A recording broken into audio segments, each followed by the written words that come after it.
When someone starts to see you and hear you and even understand, it shows us that we matter. And the most powerful thing that we can do for ourselves is to show ourselves how much we matter, that what we're feeling matters, that we've been struggling, that we've been overcoming in many cases. And we do it because we have to. We have no other choice because we're moving through this. But at the same time, that doesn't take away from that achievement and how hard that actually is that we're actually doing the work.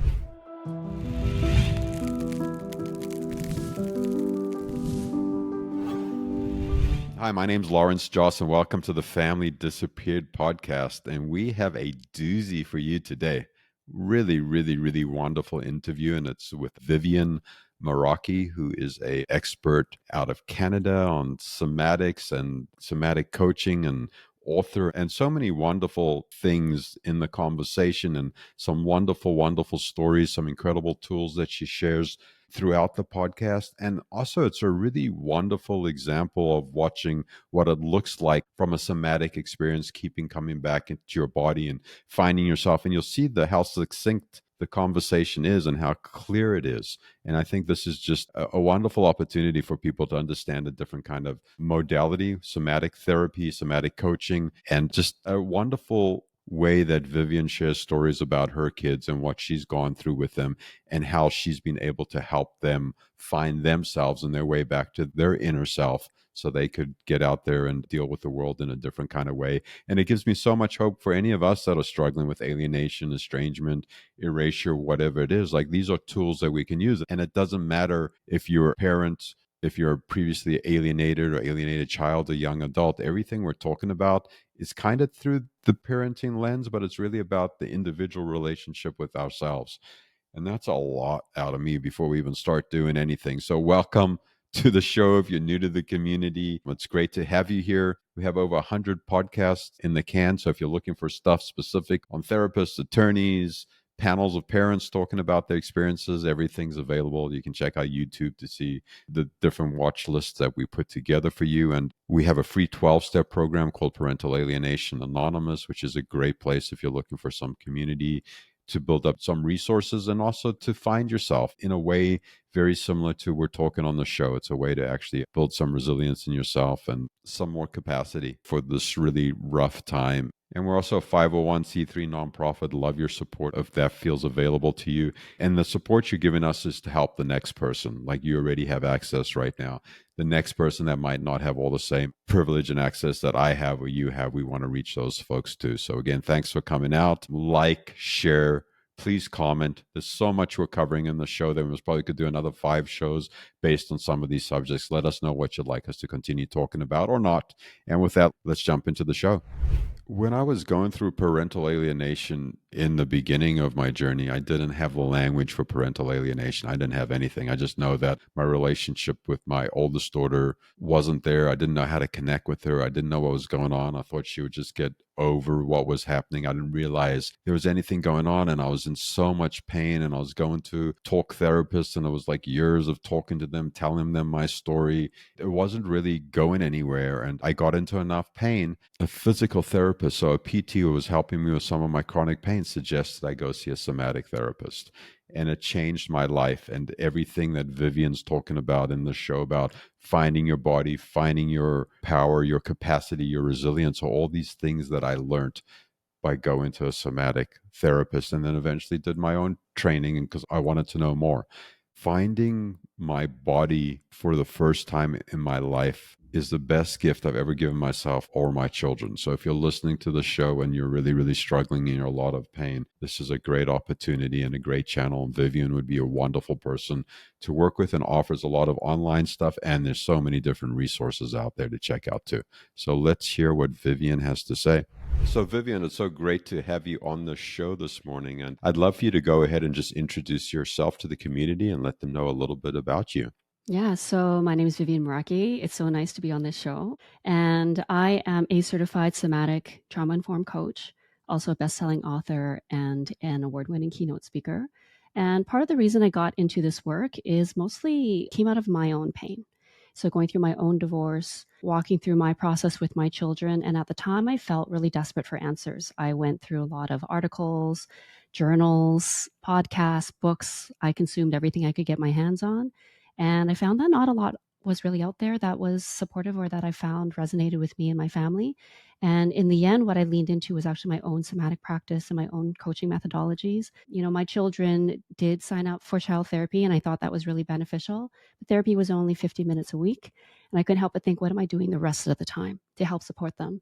So the work that I did is actually the book that I ended up writing, which is Parenting Through Divorce, which is really intended to support parents through the methodology that I developed, the framework, conversations, exercises, really practical things, but also rooted in somatics and coaching, and are designed in a way that really help to support you build that bond with your children.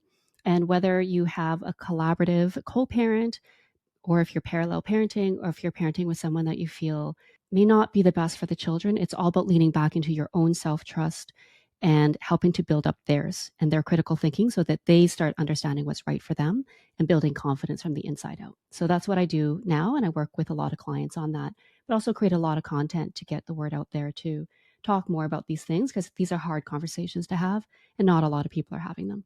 Thank you for that, Vivian, and super excited to have you on the show. And for anyone out there listening, it took us a moment to get connected here. Like video wasn't on, audio wasn't on, and then we both logged off and logged back on. And for some kind of magic, we're here today with you. And thanks for your introduction. You said a lot of stuff in there. I'd like to just start off with something super basic. You mentioned somatic a couple different kinds. Yeah. Somatic a couple different times. Can you just let folks know what somatic means to you and how that manifests in your practice? Yes, absolutely. So, somatics, of course, is a really broad study. And the way that I often explain it is it's mind body connection. And at the heart of it, soma, which is the root word for somatics, is Greek for the aliveness within a living organism. And what I believe is that when we connect with the body, then we get in touch with our own aliveness. And the reason that matters is because we were all designed to feel alive and to be in tune with that. And when we get in touch with the body, we start to unlock a lot more around our alignment, around what's actually right for us, and the way that the body holds our own experiences and reacts, sometimes before our mind does, in a way that honors us and protects us, defends us sometimes. Anyway, I could go on into the nervous system and the way that we're wired. And like there's a lot of science behind this as well. But my version of somatics is a lot of getting in tune with the body, learning to become aware of what's going on in there, and then making the choices that help us stay in that alignment with ourselves.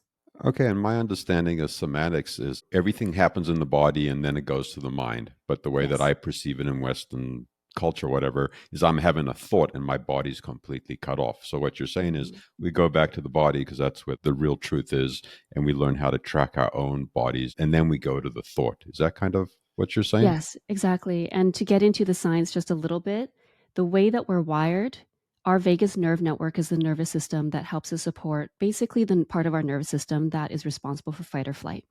And so the way it's wired is that it's actually 80 to 90% from body to brain, exactly as you said. And so what that means is that most of us are trying to go through the brain to, access the body and get the body under control, right? But it's actually through the body. When we're in a stress response, it's actually through the body, not the mind, that's the most effective in de escalating and then coming back into our place where we can make those decisions, where we have full access to the brain. And that's why this work is so powerful, because actually, when we go through our life, so much of what we experience is actually through the body first, not through the mind, because of the way that our nervous system is set up. Thank you for that. And you also said that you came to this work through your own personal experience, through your divorce, and not necessarily finding any tools out there that resonated with you. In your struggle, you're struggling, you can't find anything, you're in a lot of emotional, physical, stressful pain, and then something manifests in your life that kind of like took you down this path. Yeah, I would say that I've probably been on my own path of healing for probably, 25, 30 years. And initially, I was really entrenched in a lot of therapy, talk therapy, different modalities.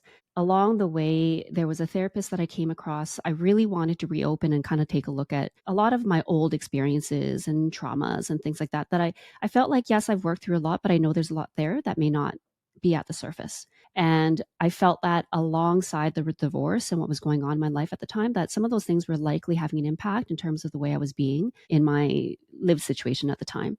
And it was in that work with that therapist that she happened to have a somatic practice as well. And we did some of the somatics, and it just started opening so much up for me. And I had breakthrough after breakthrough. And I couldn't help but feel that, wow, like this is so profound. This is so powerful. I would love to bring an aspect of this into my own coaching practice. So I actually sought out an organization. I trained in somatics, focused on it, and I actually love it so much. And the work that I do with my clients now is so potent that it's the main focus of what I do now. So I've intersected the two. I'm also an accredited ICF coach, and the somatic program I went through is actually ICF accredited as well. So it's nice that the two kind of come together.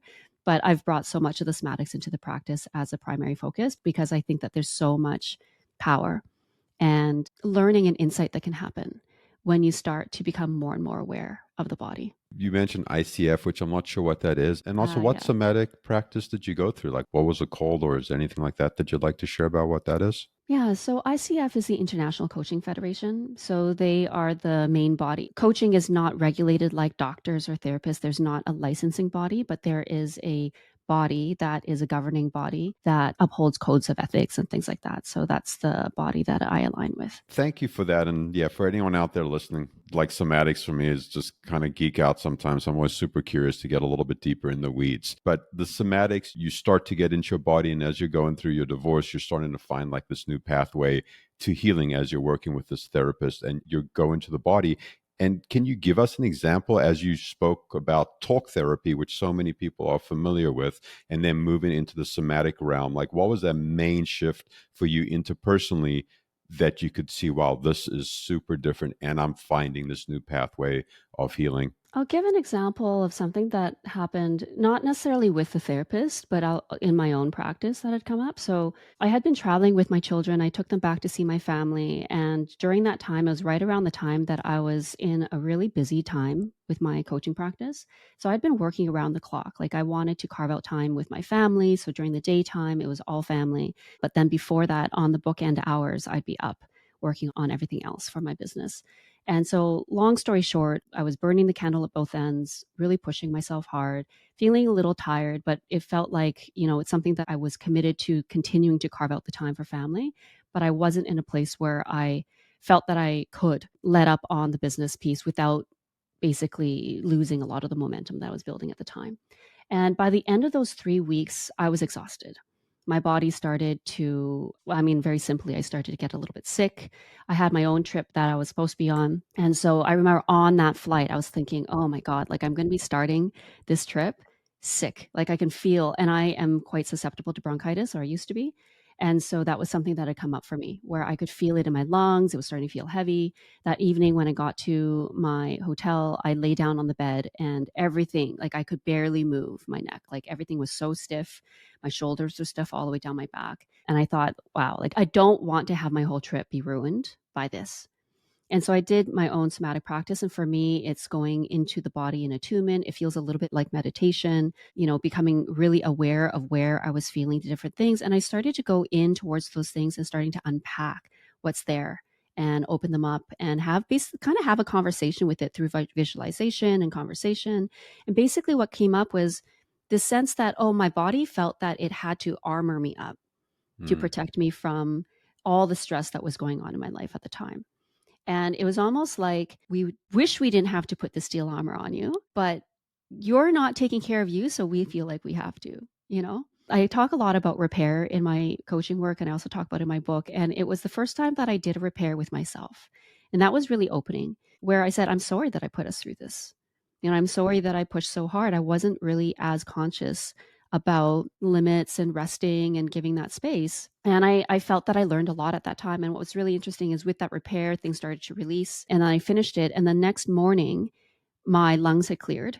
I felt like I was at the end of a 2-week bronchitis, not the start. So it didn't get any worse. In fact, it got a lot better and I could move no problem like I always have. So I kind of feel like that's like an example of how this work can be so powerful, where it can even show up physically, where things are coming up and it can manifest in different ways. I have clients where they've had chronic pain, and in some of these sessions, wow, like I actually can feel it releasing and relaxing, and then the pain is gone. It doesn't mean it's gone forever. I'm not suggesting this is like a magic bullet or anything like that, but it is that there's things that we hold in the body that as we release, we give the opportunity for more healing and more release. Thank you. Yeah, and I love the idea in the hotel room, the body's locking up, and we automatically go look for a pill for a solution. And you just came back to your body, tracked what was happening. Your body started repairing and actually loving yourself and taking care of yourself. And it shifted. And I think that gets to the base of the somatic is just the body, love, acknowledging, and then it opens up energy within the body, like Hmm. you're saying, and you've had the experience with your clients. And I'm going to take this and kind of relate it back to like parental alienation, estrangement, divorce, all that kind of stuff. Because as we're going through that process, our body is going through so much stuff. And I know for most of the people that I'm talking to, it's all in the head. Like they're not getting to anything like you're talking about. So if we just dull it down a little bit and you're going through divorce and you're in this place of separating from someone and you're trying to figure out how to navigate it and what does closure look like? How do I move from this divorce to whatever my new life is or relationships with the kids? Like if we're taking a real basic with a parent or even a child that's disconnecting from a parent and they're trying to do that separation, like how does that show up in the body? How would you work with someone in that initial stage? Before we go on, I just want to say how hard it is.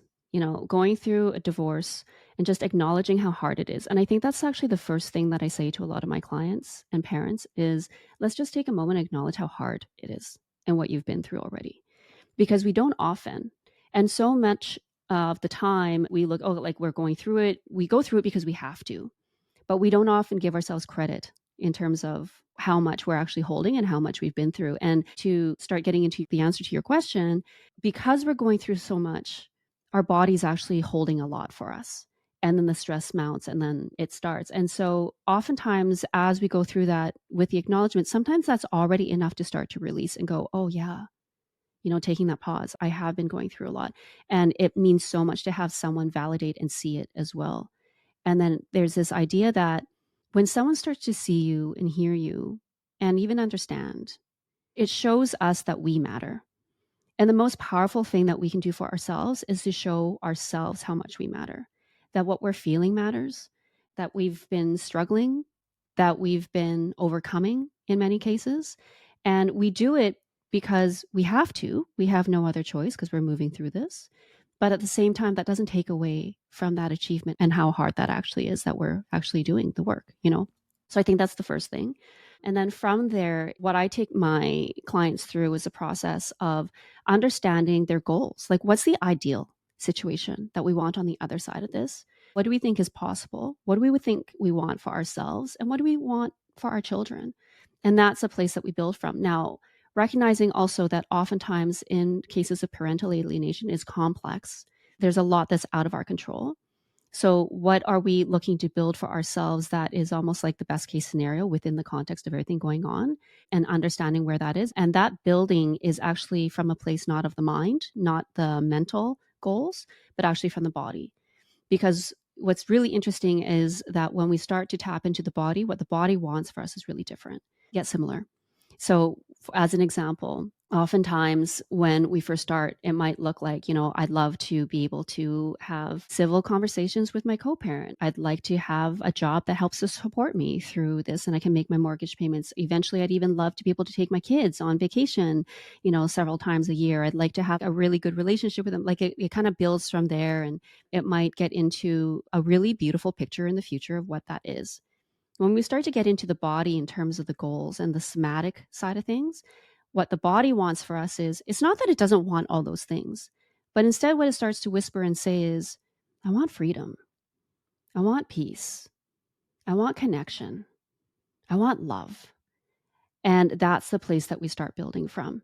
And as we start to build from that place, a lot of those other pieces will, start to fall into place. It doesn't necessarily mean that it might come from the co-parent and it may take a while with the children simply because of what's happening, but it does start with us.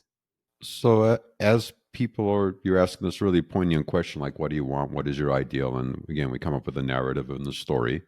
And then you're coming back to the body, which you're saying is the wisdom. And I agree 100%. And as people are starting to actually figure out they just want some love, they want some nurturing, they want some acknowledgement of how hard it is, then you start to see people actually have a physical release and then they're able to move into like some sort of action. Is that Mm-hmm. what's happening Mm-hmm. usually in your practice? Yeah, if I was to put in a different way, when all of these stresses are happening, especially in our social context of what we typically expect from people, we talk about resilience. We talk about resilience in the context of how much can you withstand without breaking? And we put a lot of pressure on ourselves to not break, not show it, not sweat, etc. Right? Even with ourselves, even if we're in a room by ourselves, how many of us have been in that room going, I should be better, I should know better, I should do better, right? Like all these things that we say to ourselves. But oftentimes what starts to happen is we harden. Like we harden to our circumstance because that's a normal response. We're trying to defend and protect ourselves. So almost similar to the example I gave earlier where my body started hardening, right? Like putting the armor to protect. But actually, for me to be at my most productive self, it was actually the softening after as I was doing the repair. And so what I find with a lot of people is actually those early conversations and as we start to get into the body, it's not that we're not protecting ourselves. It's actually that we're allowing ourselves to soften and resilience starts to shift. And, I spend time with every client talking about resilience. Our somatic definition of resilience is actually, in my opinion, the original intention behind the word resilience, because in Latin, resilience, the root word is resilire, and it means to recoil or to bounce back. And the somatic definition of resilience is actually how quickly you can return to your center. So it's no longer about how much can we withstand over here, but rather how quickly do we move back to our center and our place of grounding where we feel supported, we feel safe, we feel connected and whole. And then we go back out and choose how much, when, where we want to confront the difficulty in front of us. And all of a sudden now that gives us so much more agency, choice, and empowerment. And it gives us the capacity to start assessing for ourselves, how am I doing? How much capacity do I have to deal with this right now? And if I don't have a lot of capacity, what can I help myself with to help fill up my tank, to re-resource myself, or get help from other places? And this is something we do with children as well because children have less capacity than we do. Their developmental stages are, still developing. And so they don't have the cognitive understanding. There's a lot going on there. And so helping children do the same in terms of giving them permission to not be okay, that things might be a bit messy, to create safety for them to assess, what do you need right now? And you don't have to keep pushing and be strong and be brave and all those things, but rather, what do you need and how can I help support you? And it's coming from that place of safety that they can start to adjudicate for themselves. What do I need? How does this feel? And this is particularly important in parental alienation, in my belief, because in those cases where it's a circumstance where the other parent may be doing things, saying things, there are circumstances where it's not the other parent, but there's also circumstances where it is very much the other parent that's creating a situation of parental alienation where the child is not feeling safe with the other parent. And when we start to build up safety with our children and normalize what safety and center feels like for them, we give them more of the tools for them to assess for themselves and gut check, how does this feel with me? And what it takes is one safe adult to support them and to normalize and validate them for that to strengthen. So then when they're with the other parent or with individuals where they don't feel as good with, they notice. And then it's okay, then what is that conversation? How do you continue to create that safety consistently and build them up so that they start to really lean into their own instincts, their own perception, and what's right for them and what actually does feel safe for them or not, and build up that self trust. And over time, that's something that will serve them. And also, it's something that with parental alienation, it can also help to gradually bring them back through that consistency, through that safety, and through an understanding of this other version of resilience and what's expected of them. I know I just talked about quite a lot there. There's a lot of stuff you covered. So I'm going to come back to a couple things that's super, super important. I love the idea of resilience and building up resilience. And traditionally, we're going to go to a more cognitive thing or grabbing another person, another attorney, another something outside of ourselves. And you said that resilience is coming back to your center, like coming back to yourself. And for your clients, like, are there some basic things you give them that are really simple just to find that pathway back to themselves so they can even see if they're at capacity or what's actually happening? Yeah, so I have a lot of somatic practices I do with my clients. All of my clients get homework. So during the week, they do the practices on a daily basis. I really am the one that believes, and I know a lot of somatic practitioners believe the same, which is that we become what we practice. Somatics is something that we do need to practice because many of us were trained not to pay attention. We were conditioned to dissociate, ignore, or even suppress the body. And so it takes time to build up the reflexes and awareness to understand, oh, there is actually something there. I do feel something there. And then to go in and find it. So a lot of what I do with clients is supporting them through that process, different practices that help them figure out like center, practices that help them to practice resilience and accessing what that resilience feels like for them, as well as, obviously like some of these openings as we get into releasing some of the old patterns and old conditionings that are held in the body. And then I often will actually support in between sessions. So there's voice note support. So we will have conversations back and forth, especially because some of these situations can be quite complex. Waiting a whole week can feel like a long time. And then I'll also do personalized guided audios to help support them in the moment sometimes. And then they'll do those, and then that'll be homework. So it's not one easy answer. It's not necessarily one practice per se. It's really unique to each person. But I'll bring in the different practices that might be supportive depending on their circumstance and situation and what's going on for them. Well, that sounds incredible and so robust because, as you said in the beginning, you get 50 minutes with the therapist and then with somatic person, and it goes away. But you have this whole process to actually support people, give them some action items to do in the week, voice notes and stuff like that. I love that. And as we're going through this and you start to feel your body and you start building resilience, then I heard you say from that place, you can start working with your children in a different kind of way. And you can start getting back to, oh, you don't need to be so strong. How are you feeling? What do you need? Can you talk a little bit as you build the resilience up as a parent, how that might manifest in a conversation with your children, just as a really low base example for folks? Yeah. So I'll actually use an example from my own life. Like my daughter would have been 5 around this time. I'm using her because she was really young and she didn't have the vocabulary to explain, but just to illustrate how this can happen. My daughter was going through a period where initially it looked like the adjustment was really, really good. And I wasn't worried at all. But then we hit a period, especially about a year after I'd moved out of the matrimonial home, that's when the anxiety started to hit. Almost like a realization that, oh, like this is it. Like this is the new normal. Mommy and daddy are not living together anymore. And I really miss that. And she would actually communicate sometimes, I wish that daddy was here, or I wish that daddy, we lived together again. But there'd be these times where she would be so overwhelmed with circumstances, and there's things going on at school and different things as well, that she would enter a phase of shutdown. There'd be a lot of meltdowns, a lot of, I don't even want to call them tantrums, but just like you could tell, like she was kind of expressing outwards. I'll say it like that. The reason I don't like labeling it as a tantrum is because for me, these things are signals in terms of what's going on with our children. And sometimes when we label things, it can have this baggage. We communicate those things to them unintentionally. But anyway, that's an aside. But I'd have these conversations with her and I'd say, okay, I can see that you're having some really big feelings right now. Do you want to talk about it? Be like, no, right? Like, no. Okay, that's fine. When you're ready, I'm right here. And then she'd go in her room, maybe slam the door, and then eventually I might knock on the door or she'd come back out. It's like, okay, so let's talk about it. Do you want a heart to heart? And by then we built up this practice of heart to heart, and she'd always nod yes and then come sit on my lap and then we just cuddle for a bit. And that's all it is sometimes. It's just the safety and cuddling and the co-regulation that can happen. I often say to parents, one of your most powerful tools as a parent is actually your nervous system because you can co-regulate with your child.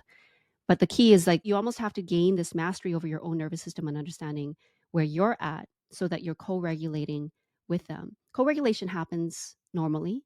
You don't have to do anything uniquely different, but it's an awareness that you have. Anyway, that's a whole other conversation. But in any case, in this context, we're sitting there, we're cuddling. And as she's coming down, I open the conversation. Do you want to tell me what's happening right now for you? What I see is it seems like you're really overwhelmed. Are you overwhelmed? And then she nods. And then because of that age, she doesn't necessarily have the vocabulary. So then I actually have a feelings wheel in her room. So I pull down the feelings wheel. It's like, do you want to point at how you're feeling? And then she'd point to the sad face. Oh, so that's the sad face. Yeah. That must be really hard right now to feel sad. You want to tell me what that sadness feels like for you? Where do you feel it in your body? You want to put your hand there? Do you want mama to put a hand there? Sometimes yes, sometimes no, and it's fine. It's like, what do you feel there? And then I actually will sometimes do the somatic practices. At that age, it's hit and miss. Sometimes it's too much. They can't quite get it, but sometimes they can. My son consistently, probably from the time of 7, he started to really get it, and consistently we can do it. But in any case, that conversation is just allowing them to feel and creating a space that says it's okay for you to feel like this, and to validate, to say, I understand why you would feel sad. If my friend treated me like that at school, I would also feel sad. Or if my teacher went away and there was different people every day, I would feel really unsettled because I didn't know what to expect. I'm really proud of you for doing what you did and handling that, but it's okay. And I'm glad that I'm here and we can talk about it, because it must be really disarming. And so for her to even have that outlet to, because what that does and what that builds is, this is what I'm feeling, and then connecting the dots for them. Oh, I'm feeling sad because of this, and it's valid that I feel that. And then they start to connect the dots also in other contexts and situations. Like, I was with someone in this case and I felt really off, like another adult or whatnot. And something that I've started doing with my children from the time, like, she would have been 3, my son would have been, I think, 6 or 5 or 6. It's this idea that just because someone is an adult does not mean that what they say is true. You get to pick because you're the expert on you. So there's a few of these kind of practices that, we'll go through with them. And the intention is actually to build up the muscle that you can feel what you feel. And basically, we're not going to allow someone, even if they're an adult, to gaslight you. And we start to train that muscle when they're young, because even with that training, they're going to go, like, it's still easy to get gaslighted or told, like, you shouldn't feel like that. So anyway, I've got examples of those as well. But basically, like, I've seen them really grow in their confidence and their empowerment. And my son's now 10 and he's untouchable. Like, it's pretty impressive.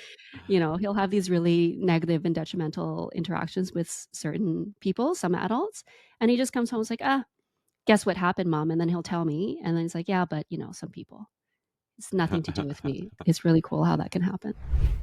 Wow. What a great first half of the interview. There's so much information and communicated in such a clear, succinct way. I just loved what Vivian had to say. And it's really nice to see someone talking about somatics or coaching, but actually living what they're talking about. And I think that's my takeaway from the first part of this interview is when Vivian's actually talking about somatic coaching and what it does and how it works, you can see her actually living what she's talking about. And she brings in a lot of stories about her kids. So you can actually see that it's embodied. And Vivian, like any of us, we all start in this place of pain, of looking and searching for something, like she so eloquently spoke about. There wasn't anything out there when she started looking for some kind of resources. And now she's found those resources, but she actually has embodied the resources. And that gives her the ability to go out and do all these wonderful things she's doing and helping all these different people. So I really love that it actually is like, hey, the silver bullet that I'm looking for has always been inside of me, and I am that silver bullet. And if I can cultivate this different relationship with myself and bring myself back online, then everything is possible and everything can change. So thank you for the first part of the show, Vivian. Thanks for everyone for coming out and playing with us, and would love to hear your comments. Please like, share, ask questions, send us emails, familydisappeared@gmail.com. Let us know what you'd like to discuss. All Vivian's information will be in the show notes. And the second part of the interview is better than the first part. And there's a really great story in there. And there's also some great resources that Vivian gets to touch in and share with at the end of the show. So please come back for part 2. And no one's told you yet today, I love you and I hope to see you around the neighborhood. And the only reason I can say I love you is because I've learned how to relove myself. And that's what the show is about.